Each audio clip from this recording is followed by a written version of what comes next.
Ya sebenarnya ini boleh dibilang bentuk kecerobohan dan memang harus diaudit. Ya. Saya setuju diaudit aja ini. Anggaran rakyat ya, anggaran negara gitu ya. 140 miliar. Kenapa mereka tidak korek gitu ya? Tolong masjid jangan dipolitisasi.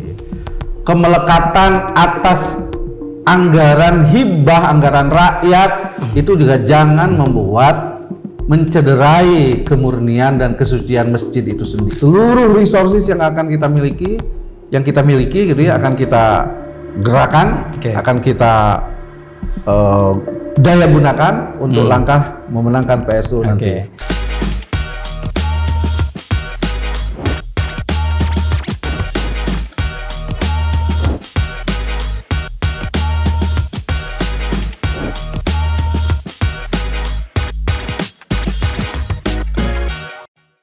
Assalamualaikum warahmatullahi wabarakatuh. Anda menyaksikan To The Point bersama saya Hilmi Pramudia. Teman diskusi saya hari ini telah hadir Kang Usman Kusmana, juru bicara Ketua DPD Gerindra Provinsi Jawa Barat.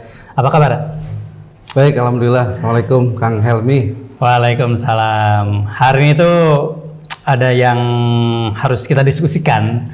Tanggal 24 kemarin masyarakat di Kabupaten Tasikmalaya ini gempar dengan putusan Mahkamah Konstitusi yang mengharuskan Pilkada Kabupaten Tasikmalaya itu dilakukan ulang atau PSU istilahnya. Kemudian dan ini cukup membuat masyarakat heboh gitu kan. Saya ingin bertanya seperti ini. Sebenarnya kalau bicara Gerindra merupakan salah satu partai juga yang mengusung, ada Kang Asep Sopari di situ yang berpesan dengan bupatinya yaitu Cecep Nurul Yakin. Jadi gini ya, proses demokrasi itu apapun hasilnya itu harus sukses hasil, tapi sukses juga proses, benar hasil juga benar proses ya. Kehidupan demokrasi kita kan pasti dilandasi oleh aturan main ya, konstitusi kan. Konstitusi dengan segala perangkat turunannya, baik undang-undang, peraturan pemerintah, PKPU dan lain sebagainya. Tapi payung hukum paling tinggi ini kan dalam urusan konstitusi ada di MK kan gitu ya. Sehingga putusan MK itu final dan binding ya, final dan mengikatnya. Nah, sehingga dalam konteks Pilkada Kabupaten Tasikmalaya, fakta politik yang sudah terjadi, kemarin seperti itu ya. Tapi ada fakta hukum yang tentu bagi kami ini harus diluruskan, ya, harus dikembalikan kepada norma yang sebenarnya, ya, norma yang benar lah kira-kira gitu. Bahwa memang celah aturan yang notabene kita persoalkan sehingga masuk gugatan dari paslon 02 ke MK itu adalah karena memang ada norma yang dilanggar gitu ya, yaitu terkait dengan masa jabatan gitu ya. Nah, ini tentu akan merembet kemana-mana. Maksud saya merembet kemana-mana ini ketika hari ini MK sudah memutuskan seperti itu, bahwa dampaknya atau akibatnya ketika norma itu tidak dijalankan pada saat proses awal pendaftaran itu, akhirnya kan seluruh tahapan sampai perhitungan sudah selesai dan lain sebagainya, akhirnya ketika dipersoalkan kan karena memang ada norma yang dilanggar, ada norma yang tidak diikuti terkait itu, sehingga MK sudah sangat terang benderang menjelaskan tentang itu, adanya putusan MK 129 2024 dan lain sebagainya lah, banyak atau putusan-putusan sebelumnya terkait masa jabatan itu. Nah, tentu ini juga kita sangat menyayangkan ya waktu itu bagaimana penyelenggara baik KPU, Bawaslu tidak memperhatikan atau tidak mengacu gitu ya pada aturan normatif yang seperti itu yang hari ini diputuskan oleh mahkamah. Gini Kang, ini sebenarnya harus diluruskan karena sebagian masyarakat tuh masih ada salah menilai. Sebenarnya kan putusan ini bukan soal suara dan segala macam kan sebenarnya. Masih ada, padahal ini hanya ada aturan yang tadi sudah disampaikan oleh Kang Usman. Dan ini harus disampaikan, masyarakat tahu bahwa itu tuh bukan karena melakukan gugatan itu bukan karena tidak terima karena kekalahan kemarin kan, suara kemarin. Tapi karena adanya norma yang dilanggar, ya salah satunya dari sisi persyaratan itu yang sudah diputus secara terang benderang oleh MK melalui putusan kemarin. Kan nyata jelas bahwa calon bupati nomor urut 3 itu Pak Haji Ade Sugianto itu secara masa jabatan itu sudah melewati 2,5 periode plus 18 hari. Nah, itu tidak bisa dibantah, itu faktual gitu ya. Dan ya kita harus luruskan itu pada garisnya yang benar gitu, sesuai. Sebenarnya dari awal ini sudah diingatkan nggak sih? Misalnya gini, penyelenggara pemilu lah harus ya. Misalnya kan KPU, apalagi misalnya Bawaslu juga harus sebagai pengawas. Sudah diingatkan atau belum? Sebenarnya gini ya, sesama kontestan kita ini waktu itu kan fokus kepada paslon kita waktu itu kan. Tapi sebenarnya pihak sana, pihak Bawaslu dan KPU sebenarnya sudah ada banyak elemen-elemen masyarakat yang mengingatkan baik ke KPU maupun ke Bawaslu. Waktu itu pernah ada beberapa aksi demonstrasi yang mempersoalkan persoalan itu. Alasan KPU gitu ya, alasan Bawaslu misalnya mereka menganggap, terutama KPU ya, mengacu kepada PKPU nomor 18 pasal 19E itu segala macam lah, atau dia mengacu berpegang pada KPU pusat katanya gitu kira-kira. Nah, padahal norma hukum itu pasti akan melihat sumbernya dulu gitu ya. Ketika ada putusan MK yang seperti itu harusnya sudah sangat jelas terang benderang. Sehingga akhirnya seperti ini. Bagi kami sebenarnya sekali lagi ya, kita tidak berangkat dari persoalan hasil, benar. Betul. Tapi berangkat pada mengembalikan sesuatu pada norma yang benarnya seperti apa. Aturan main politik ini juga harus diikuti gitu ya. Salah satunya ketika seseorang sudah tidak memenuhi persyaratan, misalnya karena sudah melewati masa jabatan yang sesuai diamanahi undang-undang, 2,5 tahun, 1 periode ditambah 2,5 tahun dianggap sudah 2 periode.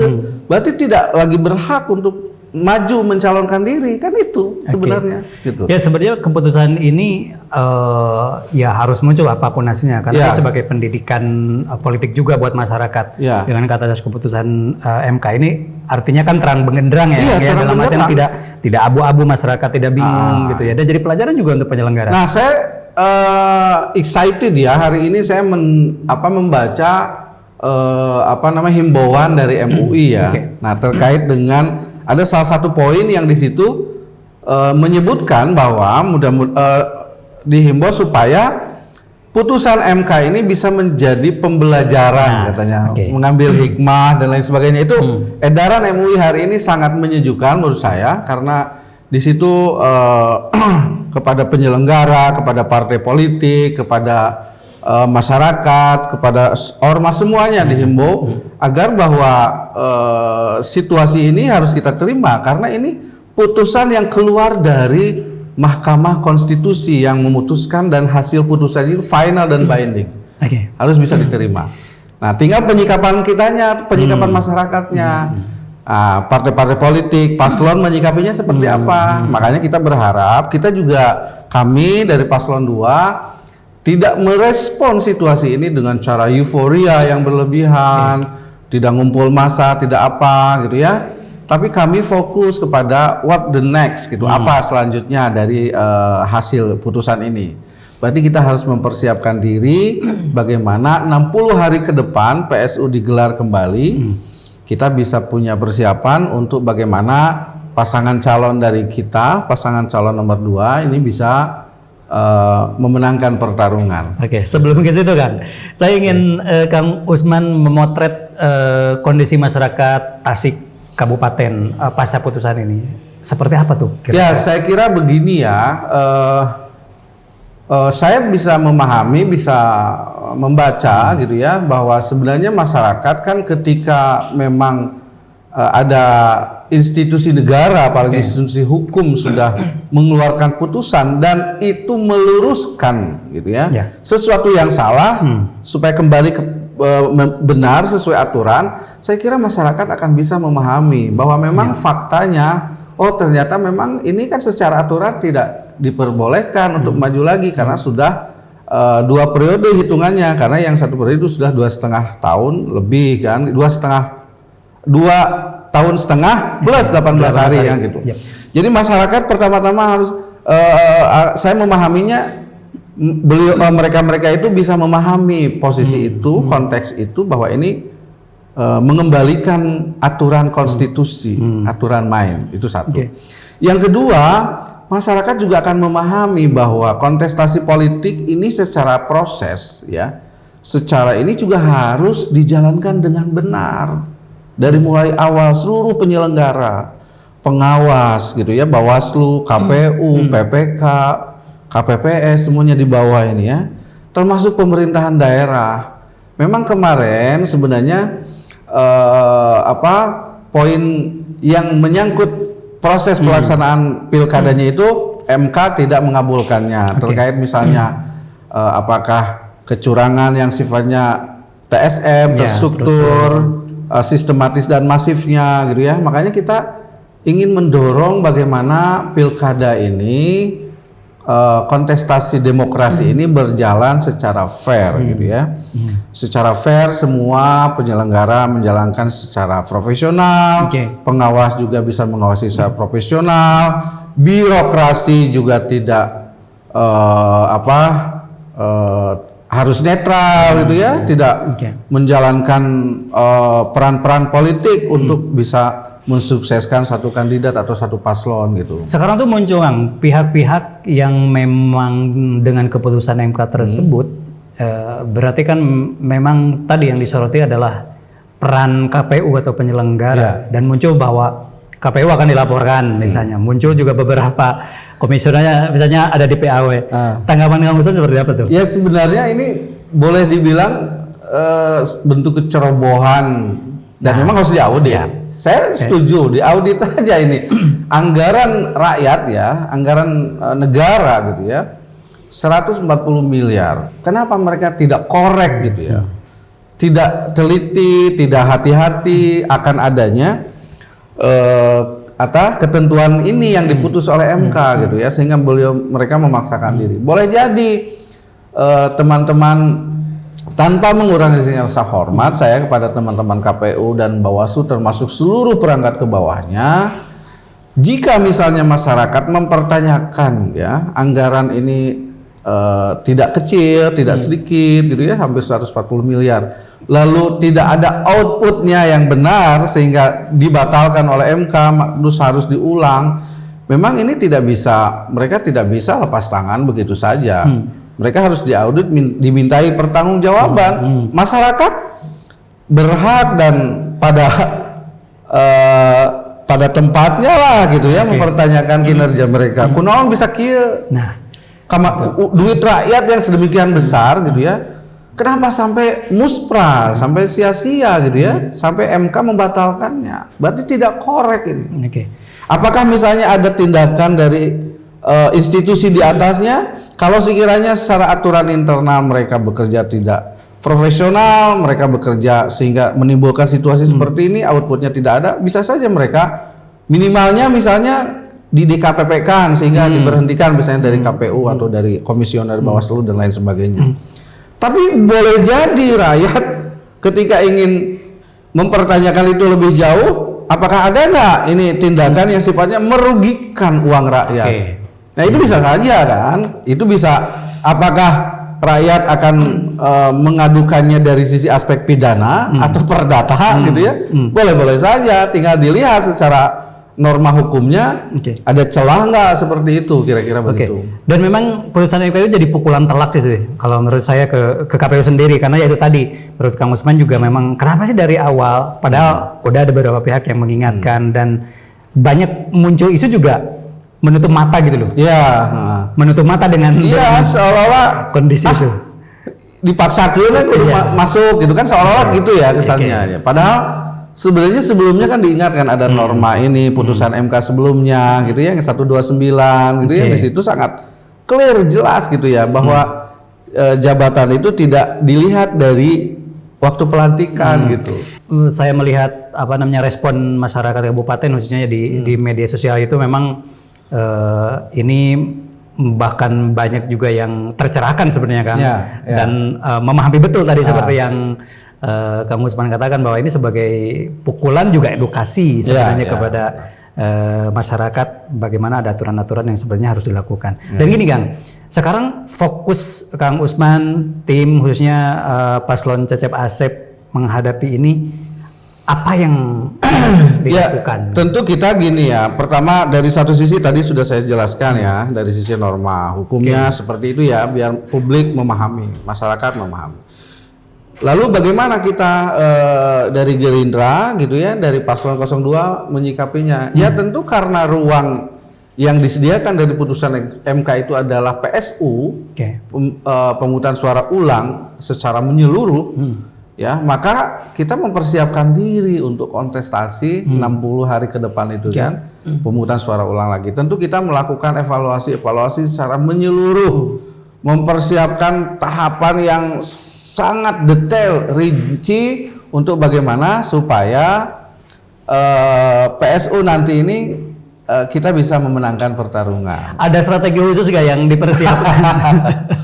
Karena kan tentu ini momentum dan kesempatan emas. Pokoknya untuk nomor 2. Partai Gerindra gitu ya akan mengerahkan seluruh resources yang ada, baik di internal partai, fraksi, struktural partai, relawan semuanya, termasuk tim koalisi, tim gabungan dari P3, Demokrat, PKS gitu ya. Relawan semuanya yang kemarin berjuang bersama-sama 02, pokoknya apa yang kurang kemarin kita jalankan, kita tambahi gitu ya. Kita tambal bolong-bolongnya gitu ya. Kita perbaiki kurang-kurangnya. Kita evaluasi secara utuh, secara menyeluruh sehingga celah-celah, karena saya yakini bahwa konstelasi ini akan goyang juga, baik terhadap bacaan paslon kita maupun paslon yang lain. Ketika paslonnya berubah kan bisa saja ada pergeseran dan perubahan. Kita harus meyakinkan kepada publik, kepada pemilih bahwa paslon kita ini yang paling tepat untuk bisa memimpin Kabupaten Tasikmalaya 5 tahun ke depan. Tim masih solid kan? Solid lah. Kita Gerindra di bawah komando langsung Pak Ketua DPD gitu ya, karena pituin Tasik, sayang kepada Tasik, nyaah kepada Tasik gitu ya. Beliau sangat menekankan betul kepada kita di fraksi Gerindra di kabupaten, teman-teman struktural untuk bekerja lebih keras lagi ya. Untuk diancam gitu nya, untuk gawe bener misalnya itu cek paribasa gitu. Saking seriusnya itu. Saking seriusnya, perintahnya jelas, clear. Ya, bahkan kalau bahasa di belakang layar nggak perlu saya sebutkan bagaimana ini kerasnya perintah supaya kita ini hari ini benar-benar berjuang maksimal, terutama teman-teman fraksi. Dan kita berharap teman-teman fraksi dari partai yang lain, struktur partai yang lain yang dari tim koalisi Paslon 2 juga berjuang sama. Ya, tidak hanya mengandalkan kepada Gerindra misalnya gitu ya. Berharap semuanya bekerja keras demi Kabupaten Tasikmalaya ke depan agar punya harapan baru, agar punya pemimpin yang bisa melakukan akselerasi percepatan yang linier programnya dengan pemerintahan pusat, pemerintahan provinsi, karena pemerintahan pusatnya Pak Prabowo, pemerintahan provinsinya Pak Deddy Mulyadi, itu Gerindra juga. Nah, mudah-mudahan yang di kabupaten juga Gerindra, biar kalau anggarannya terbatas kita bisa inikan ke provinsi, bisa inikan ke pusat. Kan tujuannya demi masyarakat Kabupaten Tasik ini.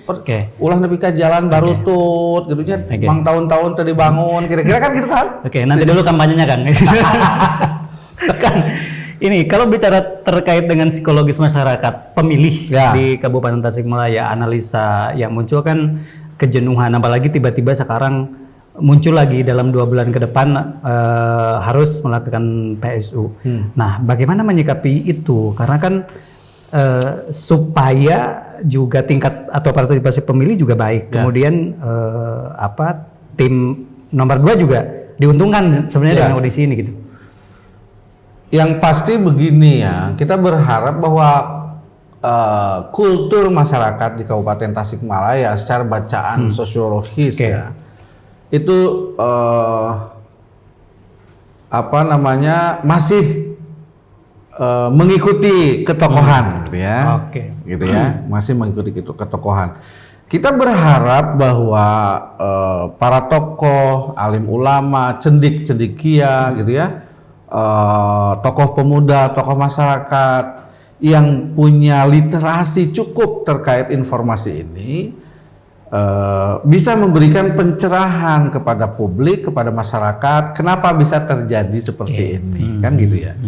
Saya meyakini masyarakat pada umumnya ketika diberikan penjelasan tentang bahwa ada sesuatu yang salah kemarin, bahwa seseorang yang sudah 2 periode menjabat itu nggak boleh, kan gitu ya, diluruskan saja. Nah hari ini masyarakat kita harus merevote gitu ya, memilih ulang gitu ya, memilih ulang calon pemimpinnya.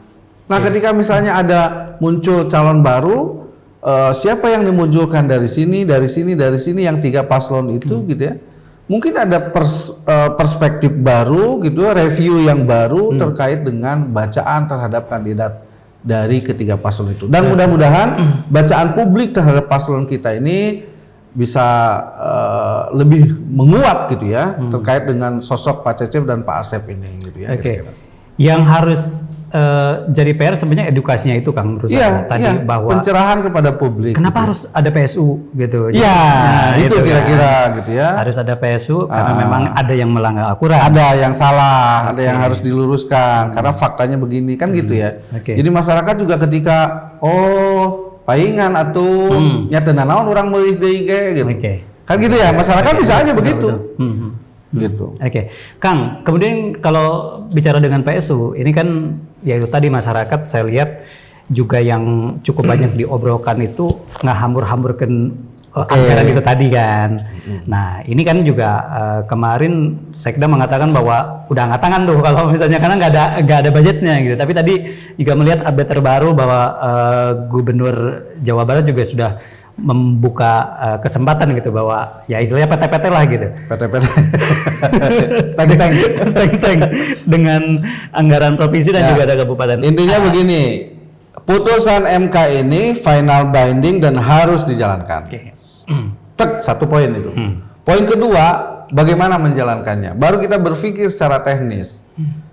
Penyelenggara mungkin siap ready kalau tidak ada persoalan apa-apa di lembaga-lembaga itu misalnya. Persoalan berikutnya adalah bagaimana biayanya kan gitu ya, berpikirnya. Nah, kondisi hari ini Sekda sebagai ketua TAPD menyampaikan Pemkab tidak sanggup katanya. Ya. Hari ini kan sedang berproses tuh mekanisme terkait dengan proses efisiensi anggaran, proses terkait dengan perubahan anggaran dipercepat. Sesuai edaran Mendagri kan gitu yang muncul. Nah, ketika misalnya gubernur sudah menyampaikan komitmen untuk membantu misalnya kebutuhan anggaran 60 miliar, Pemprov bantu setengahnya berarti 30 miliar. Berarti tugas pemerintahan daerah, nih ingat ya, pemerintahan daerah yang di situ ada eksekutif dan legislatif. Tinggal dibedah lagi APBD karena ini extraordinary kan. Payung hukumnya itu pasti negara juga akan melindungi, akan memberikan guidance gitu bagaimana Kemendagri itu nggak akan tinggal diam, pasti akan memberikan norma, panduan, guidelines gitu ya terkait dengan pos mana, anggaran mana yang bisa di ini gitu ya. Artinya Pemda sebenarnya tidak harus ngoyo ya dengan harus misalnya tidak sanggup segala macam. Toh postur APBD tinggal dibedah aja, tinggal dibedah hari ini, gitu. Toh kalau kita mau bedah, wah ini panjang lagi ceritanya bisa satu episode lagi. Kalau mau bedah APBD 2024 kemarin misalnya, coba bedah. Kita coba bedah APBD 2025 sekarang. Menurut saya ketika ada suatu keputusan negara yang keluar, apalagi ini melalui keputusan MK. Seluruh perangkat di bawahnya baik kementerian, provinsi, pemerintah daerah harus mengamankannya, harus menjalankannya. Urusan teknis bagaimana nanti pasti akan ada guidance-nya lah kira-kira gitu. Muncul sekarang juga terkait dengan penyelenggara nih Kang. Ada semacam mungkin ketidakpercayaan sebagian publik gitu, bahkan minta udah ambil alih aja sama provinsi misalnya. Itu gimana tuh? Ya kalau perlu evaluasi lah, karena kalau ya secara normatifnya seperti apa? Kalau misalnya ada upaya evaluasi yang menurut internal penyelenggara di atasnya harus dilakukan upaya pengambil alihan. Kalau memang normatifnya supaya tercipta PSU yang lebih terpercaya misalnya, ya silahkan aja, nggak apa-apa kita. Yang penting sebagai kontestan kita ini berharap penyelenggara bersikap jujur gitu ya, adil gitu ya, gitu. Adil juga maksudnya tidak berpihak dengdek topi kakenca kakatuhu gitu ya, normatif aja gitu ya, supaya kita ini tidak kejadian dua kali gitulah. Betul. Dirugikan misalnya gitu ya dengan keputusan-keputusan langkah-langkah yang dilakukan oleh penyelenggara ya, salah satunya dengan cara kemarin meloloskan yang ternyata oleh MK dibatalkan kan gitu kira-kira. Kasuman setuju berarti ya kalau diambil alih sama. Enggak, kalau saya mah lihat normatifnya aja gitu ya. Kalau misalnya KPU provinsi teh cenah ya daripada riweuh misalnya.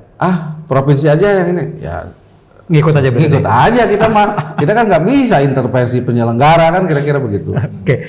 Kan dengan adanya keputusan MK ini itu kan jadi angin segar lah, dan kemudian seolah punya dikasih nyawa baru gitulah istilahnya, khususnya untuk tim paslon Cecep Asep. Nah, apa evaluasi yang sebenarnya paling harus dilakukan untuk menghadapi PSU nanti? Dari pertama paslon, ya kita berharap paslon lebih gaspol lagi.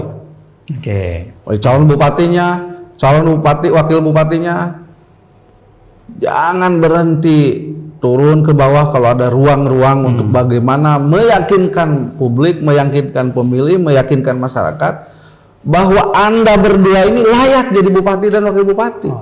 Iya, setuju. Ulah yang ngajabat tungkul gitu cek paribasat, harus bisa meyakinkan. Sok bekal naon nu boga, naon nu aya, rek senokna, garpuna, cek paribasatna, baburuncingna. Karena dalam politik ini kan ada kos gitu ya. Sapuratinya sok anu sifatnya bagaimana kita ingin berjihad berjuang di politik, ya harus berisiko dengan cara keluar kos yang harus dikeluarkan untuk bertemu, bersilaturahmi. Hari ini ditambah dengan untuk meyakinkan publik bahwa kenapa harus PSU, kan gitu ya.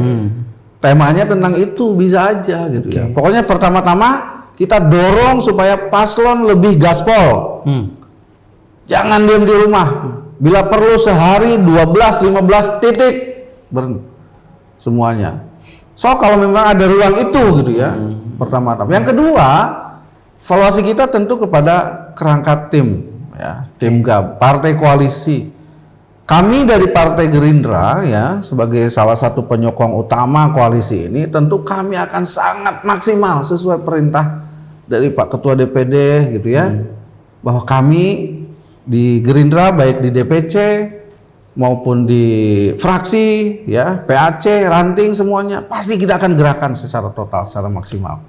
Kita akan lakukan pokoknya secara lebih rinci, lebih detail, lebih habis-habisan lah, gaspol pokoknya mah. Itu. Kang, kekalahan kemarin itu sebenarnya bisa jadi evaluasi, apakah juga sangat cukup ada analisa melawan tadi yang terstruktur dan sistematis misalnya. Kita memahami lah, semua juga udah tahu. Kemarin itu faktor menangnya juga karena apa gitu ya. Makanya kita kan ya kalau misalnya mau dibuka, mau dibedah gitu ya, perlu sebagai legislator saya bisa memahami, membaca, melihat bagaimana faktor apa saja yang menjadi penentu ini, yang menjadi faktor kemenangan misalnya yang sebelah itu apa, gitu ya. Karena mohon maaf ya, kalau misalnya kita bicara tentang sosok, tentang prestasi, tentang bacaan sosiologis masyarakat, kan sebenarnya question mark gitu ya, pertanyaan big question gitu ya. Tapi karena misalnya peran APBD, peran birokrasi gitu kan. Siapa yang membantah itu? Sok tinggal dibedah aja. Ya. Itu kasat mata kok bisa kebaca kok sama kita.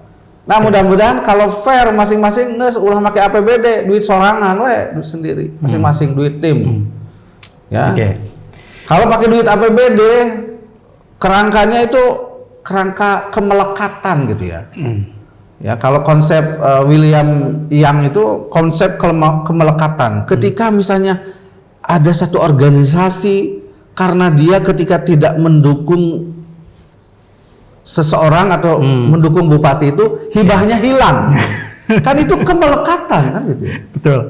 Ketika birokrasi tidak mendukung seseorang atau kandidat atau dulungannya, kan kemelekatannya itu karena dia ketakutan jabatannya hilang kan gitu ya.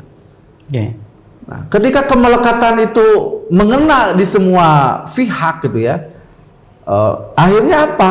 Masjid dipolitisasi, masjid jadi alat propaganda, ya. Kan itu karena kemelekatan yang tadi saya sebutkan gitu ya. Dan makanya itu terang terjadi ya. Terang terjadi dong, kan banyak, ada videonya, ada fotonya gitu ya. Makanya kita sebenarnya ingin menghimbau lah, tolong masjid jangan dipolitisasi. Kemelekatan atas anggaran hibah, anggaran rakyat itu juga jangan membuat mencederai kemurnian dan kesucian masjid itu sendiri, gitu kan? Padahal kan calon Anda juga punya wakil di birokrasi tapi tidak punya kemampuan apa-apa berarti.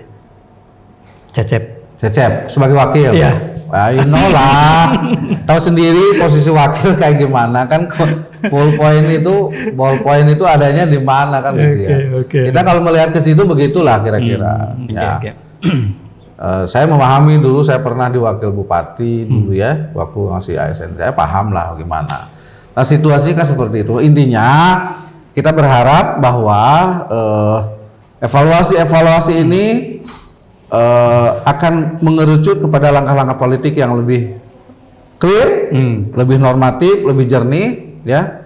Bagi kami evaluasi internal kita lakukan, evaluasi eksternal juga kita akan lakukan. Seluruh resources yang akan kita miliki, gitu ya, akan kita gerakan, akan kita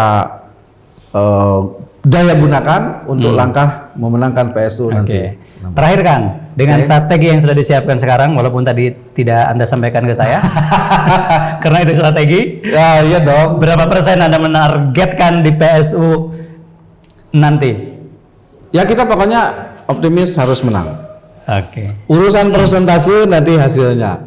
Karena ini terkait dengan langkah-langkah konkretnya, strategi itu dilakukannya, dosisnya seperti apa. Ya, tergantung dosis kan. Dosis persentase itu nanti tergantung strateginya, gitu kira-kira. Berapa persennya? Yang penting menang. Yang penting menang, dan menangnya tidak terulang dibatalkan oleh MK. Baik, Pak Usman, terima kasih atas kesempatannya, luar biasa, diskusi yang cukup hangat. Semoga memberikan pencerahan tadi untuk pemirsa. Sampai bertemu lagi di lain kesempatan.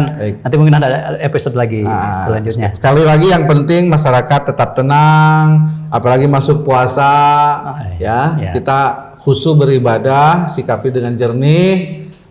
Semua pihak bisa memahami putusan MK ini dengan pikiran yang legowo, dan masyarakat juga memahami bahwa ini fakta hukum, putusan hukum yang final dan binding dari mahkamah yang memutuskannya, gitu kira-kira. Ya. Saya Umi Pramudia, mewakili rekan-rekan petugas pamit. Terima kasih atas kebersamaannya. Assalamualaikum warahmatullahi wabarakatuh. Salam warahmatullahi wabarakatuh.